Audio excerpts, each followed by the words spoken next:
ಇಂಧನ ಮಿತ ಬಳಕೆಗೆ ಮೋದಿ ಸಂದೇಶದ ಬೆನ್ನಲ್ಲೇ ಟೆನ್ಷನ್ ಶುರುವಾಗಿದೆ. ತೈಲ ಕೊರತೆ ಎದುರಾಯ್ತಾ ಅನ್ನೋ ಆತಂಕದ ಮಧ್ಯೆ ಕೇಂದ್ರ ಸ್ಪಷ್ಟನೆ ಕೊಟ್ಟಿದೆ. ದೇಶದಲ್ಲಿ ಪೆಟ್ರೋಲ್ ಡೀಸೆಲ್ನ ಅಭಾವ ಇಲ್ಲ ಅಂತ ಸಚಿವಾಲಯ ಹೇಳಿದೆ. ತೈಲ ಅಭಾವ ಇಲ್ಲ ಅಂತ ಪೆಟ್ರೋಲಿಯಂ ಸಚಿವಾಲಯ ಸ್ಪಷ್ಟನೆ ಕೊಟ್ಟಿದ್ದು, ಸದ್ಯಕ್ಕೆ ಇಂಧನ ಕೊರತೆ ಇಲ್ಲ, ಆದ್ರೂ ಮಿತ ಬಳಕೆ ಮಾಡಿ ಅಂತ ಸಲಹೆ ನೀಡಿದ್ದಾರೆ.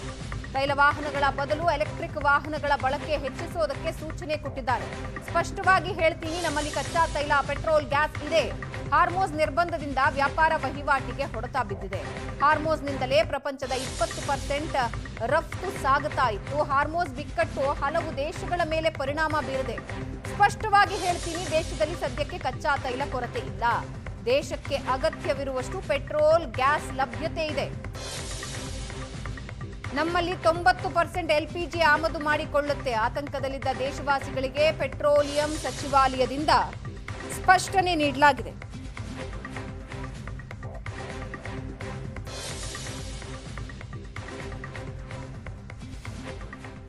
भारत से ये बहुत क्लियरली कहना चाहती हूँ कि हमारे पास सफिशिएंट स्टॉक्स हैं, चाहे वो क्रूड है, चाहे वो पेट्रोल है, डीजल है या LPG है। एक बात। दूसरी बात, हमको ये समझना होगा कि हॉर्मूज का जो बंद होना है वो मुझे लगता है वैश्विक बाजार के इतिहास की भी सबसे बड़ी सप्लाई डिसरप्शन है। वो एक वहाँ से दुनिया का लगभग 20% ऊर्जा जाता था।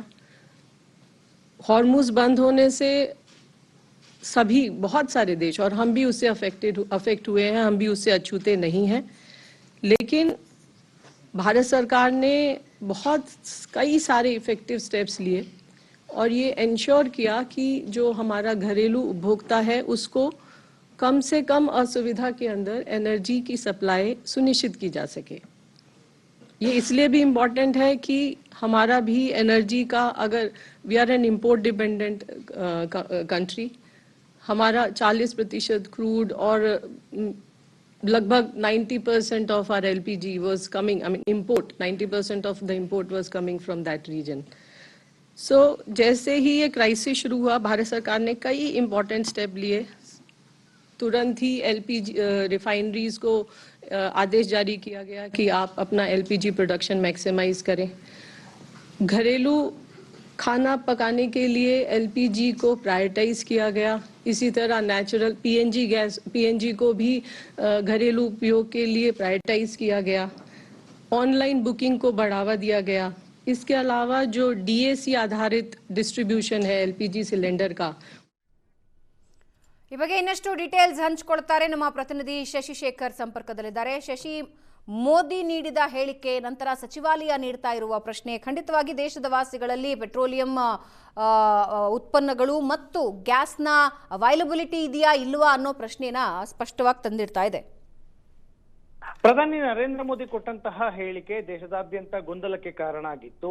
ತೈಲ ಬಳಕೆಯನ್ನ ಆದಷ್ಟು ಕಡಿಮೆ ಮಾಡಬೇಕು ಮತ್ತು ವರ್ಕ್ ಫ್ರಮ್ ಹೋಮು, ಕೋವಿಡ್ ನಂತಹ ಸಂದರ್ಭದಲ್ಲಿ ನಾವು ಹೇಗೆ ಎದುರಿಸಿದ್ವೋ ಆ ಸಂದರ್ಭಕ್ಕೆ ಸಿದ್ಧರಾಗಿ ಅನ್ನುವ ಅರ್ಥದಲ್ಲಿ ಪ್ರಧಾನಿ ನರೇಂದ್ರ ಮೋದಿ ನಿನ್ನೆ ಹೈದರಾಬಾದ್ ನಲ್ಲಿ ಮಾತನಾಡಿದ್ರು.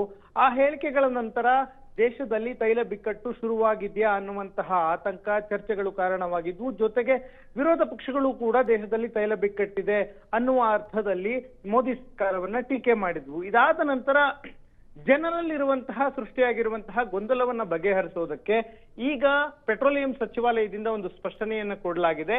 ದೇಶದಲ್ಲಿ ಬೇಕಾದಂತಹ ತೈಲದ ಅಗತ್ಯದಷ್ಟು ಬೇಕಾದಷ್ಟಂತಹ ತೈಲದ ದಾಸ್ತಾನು ಇದೆ. ಜೊತೆಗೆ LPGಯ ಅಗತ್ಯತೆಯೂ ಕೂಡ, ಅಗತ್ಯಕ್ಕೆ ಬೇಕಾದಷ್ಟು LPGಯ ಲಭ್ಯತೆಯೂ ಕೂಡ ದೇಶದಲ್ಲಿದೆ. ಯಾರು ಆತಂಕ ಪಟ್ಟುಕೊಳ್ಳುವಂತಹ ಅಗತ್ಯ ಇಲ್ಲ ಅನ್ನುವ ಸ್ಪಷ್ಟನೆಯನ್ನ ಕೊಡಲಾಗಿದೆ. ಹೋರ್ಮುಜ್ ಜಲಸಂಧಿಯ ಬಿಕ್ಕಟ್ಟು ಶುರುವಾದ ನಂತರ ಜಗತ್ತಿನ ಬಹುತೇಕ ದೇಶಗಳಲ್ಲಿ ತೈಲದ ಕೊರತೆ ಕಾರಣ ಆಗಿದೆ. ಬೇರೆ ಬೇರೆ ಮಾರುಕಟ್ಟೆ ಮೂಲಗಳನ್ನ ಅನುಸರಿಸಿಕೊಂಡು ಅಲ್ಲಿಂದ ತೈಲವನ್ನ ಇಂಪೋರ್ಟ್ ಮಾಡಿಕೊಳ್ಳುವಂತಹ ಪ್ರಕ್ರಿಯೆ ನಡೀತಾ ಇದೆ. ಈಗ ಭಾರತ ಹೋರ್ಮುಜ್ ನಲ್ಲಿ ಬಿಕ್ಕಟ್ಟು ಶುರುವಾದ ನಂತರ ರಷ್ಯಾದಿಂದ, ಅಮೆರಿಕದಿಂದ ತೈಲವನ್ನ ಹೆಚ್ಚುವರಿ ಪ್ರಮಾಣದಲ್ಲಿ ಆಮದು ಮಾಡ್ಕೊಳ್ತಾ ಇದೆ. ಅದಕ್ಕೆ ಹೆಚ್ಚುವರಿ ಹಣವನ್ನು ಕೂಡ ಪೇ ಮಾಡ್ತಾ ಇದೆ, ಖರ್ಚನ್ನ ಭರಿಸ್ತಾ ಇದೆ. ಉದಾಹರಣೆಗೆ ಕಳೆದ 10 ವಾರಗಳಿಂದ ತೈಲ ಕಂಪನಿಗಳಿಗೆ ಆಗಿರುವಂತಹ ನಷ್ಟವೇ 1 ಲಕ್ಷ ಕೋಟಿಯನ್ನ ಮೀರುತ್ತೆ. ಆ ಕಾರಣದಿಂದಾಗಿ ನಿನ್ನೆ ಪ್ರಧಾನಿ ನರೇಂದ್ರ ಮೋದಿ ತೈಲವನ್ನ ಬಳಸುವಾಗ ಮುನ್ನೆಚ್ಚರಿಕೆ ಇರಲಿ, ಆದಷ್ಟು ಕಡಿಮೆ ಬಳಸಿ, ಸಾರ್ವಜನಿಕ ಸಾರಿಗೆಯನ್ನ ಬಳಸಿ ಅನ್ನುವ ಹೇಳಿಕೆಗಳನ್ನ ಕೊಟ್ಟಿದ್ರು. ಆದ್ರೆ ಅದರಿಂದ ತೈಲ ಕೊರತೆ ಇದೆ ದೇಶದಲ್ಲಿ, ತೈಲದ ಬಿಕ್ಕಟ್ಟು ಸೃಷ್ಟಿಯಾಗಿ ಬಿಡಬಹುದು ದೇಶದಲ್ಲಿ ಅನ್ನುವಂತಹ ಆತಂಕ, ಚರ್ಚೆಗಳು ಶುರುವಾಗಿದ್ವು. ಆ ಆತಂಕ ಮತ್ತು ಚರ್ಚೆಗಳಿಗೆ ತೆರೆ ಎಳೆಯುವ ಉದ್ದೇಶದಿಂದ ಇವತ್ತು ಪೆಟ್ರೋಲಿಯಂ ಸಚಿವಾಲಯ ಪತ್ರಿಕಾಗೋಷ್ಠಿಯನ್ನ ನಡೆಸಿ ದೇಶದಲ್ಲಿ ಅಗತ್ಯವಾದಷ್ಟು ತೈಲದ ಸಂಗ್ರಹ ಇದೆ, ಜೊತೆಗೆ LPGಯ ಲಭ್ಯತೆ ಮತ್ತು LPGಯ ಉತ್ಪಾದನೆ ಕೂಡ ದೇಶದಲ್ಲಿ ಅಗತ್ಯಕ್ಕೆಷ್ಟು ಬೇಕೋ ಅದಕ್ಕಿಂತಲೂ ಹೆಚ್ಚು ಪ್ರಮಾಣದಲ್ಲೇ ಇದೆ, ಯಾರು ಆತಂಕಕ್ಕೊಳಗಾಗಬೇಡಿ, ನರೇಂದ್ರ ಮೋದಿ ಅವರು ಕೊಟ್ಟಂತಹ ಸೂಚನೆಯನ್ನ ಪಾಲಿಸಿತ್ತು. ಅಂದ್ರೆ ವಿದೇಶಿ ವಿನಿಮಯವನ್ನ ಅತಿ ಹೆಚ್ಚಾಗಿ ಬಳಕೆ ಮಾಡ್ಬೇಕಾಗತ್ತೆ. ತೈಲ ಮತ್ತು LPGಯ ಇಂಪೋರ್ಟ್ ಮಾಡಿಕೊಳ್ಳುವ ವಿಷಯಕ್ಕೆ ಸಂಬಂಧಪಟ್ಟಂತೆ ಕಡಿಮೆ ಬಳಕೆ ಆದ್ರೆ ವಿದೇಶಿ ವಿನಿಮಯದ ಉಳಿಕೆಯೂ ಆಗತ್ತೆ ಅನ್ನೋ ಅರ್ಥದಲ್ಲಿ ಪ್ರಧಾನಿ ನರೇಂದ್ರ ಮೋದಿ ಮಾತನಾಡಿದ್ರು. ಈ ಮಧ್ಯಪ್ರಾಚ್ಯದ ಬಿಕ್ಕಟ್ಟು ಮುಗಿಯುವವರೆಗೆ ತೈಲದ ಬೆಲೆಯಲ್ಲಿನ ಏರಿಕೆ ಬಿಕ್ಕಟ್ಟು ಮುಂದುವರಿಯುತ್ತೆ. ಆದ್ರೆ ತೈಲ ಬೆಲೆಯಲ್ಲಿ ಏರಿಕೆ ಆಗ್ಬಿಡುತ್ತೆ ಅನ್ನುವಂತಹ ಸೂಚನೆಗಳೇನಿದ್ವು, ಈಗ ಸದ್ಯಕ್ಕೆ ಬೆಲೆ ಏರಿಕೆ ಮಾಡೋದಿಲ್ಲ ಅನ್ನುವಂತಹ ಸ್ಪಷ್ಟನೆಯನ್ನು ಕೂಡ ಕೇಂದ್ರ ಸರ್ಕಾರ ಕೊಟ್ಟಿದೆ. ರೈಟ್. ಇದರ ಜೊತೆಗೆ ಚಿನ್ನ ಕೊಳ್ಳುವವರಿಗೂ ಕೂಡ ಒಂದು ಸ್ಪಷ್ಟ ಸಂದೇಶ ನೀಡಿದ್ದಾರೆ. ಈ 1 ವರ್ಷ ಅನಗತ್ಯವಾಗಿ ಚಿನ್ನ ಕೊಳ್ಳೋದು ಬೇಡ ಅಥವಾ ವಿದೇಶ ಪ್ರವಾಸ. ಸೊ ಈ ಮೂಲಕ ಒಂದು ಸ್ಪಷ್ಟ ಸಂದೇಶ ದೇಶದ ಜನರಿಗೆ. ಇದರ ಇಂಪ್ಯಾಕ್ಟ್ ಏನಿರಬಹುದು? ಒಂದು, ಜನಸಾಮಾನ್ಯರು ಅತಿ ಹೆಚ್ಚಾಗಿ ಚಿನ್ನವನ್ನ ಖರೀದಿ ಮಾಡುವ ಏಕೈಕ ದೇಶ ಭಾರತ. ಸರ್ಕಾರಗಳು ದೊಡ್ಡ ಮಟ್ಟದಲ್ಲಿ ಚಿನ್ನವನ್ನ ಖರೀದಿ ಮಾಡ್ತವೆ. ಅದರಲ್ಲಿ ಚೀನಾ, ಅಮೆರಿಕ ಮತ್ತು ಭಾರತ ಅತಿ ಹೆಚ್ಚು ಚಿನ್ನವನ್ನ ಖರೀದಿ ಮಾಡುವಂತಹ ಸರ್ಕಾರಗಳು. ಆದ್ರೆ ಜನರ ದೃಷ್ಟಿಯಲ್ಲಿ ನೋಡಿದ್ರೆ ಅತಿ ಹೆಚ್ಚು ಚಿನ್ನವನ್ನ ಖರೀದಿ ಮಾಡೋದು. ರೈಟ್ ಶಶಿ, ವಾಪಸ್ ಬರ್ತೀನಿ ಶಶಿ ಶೃಂಗ್.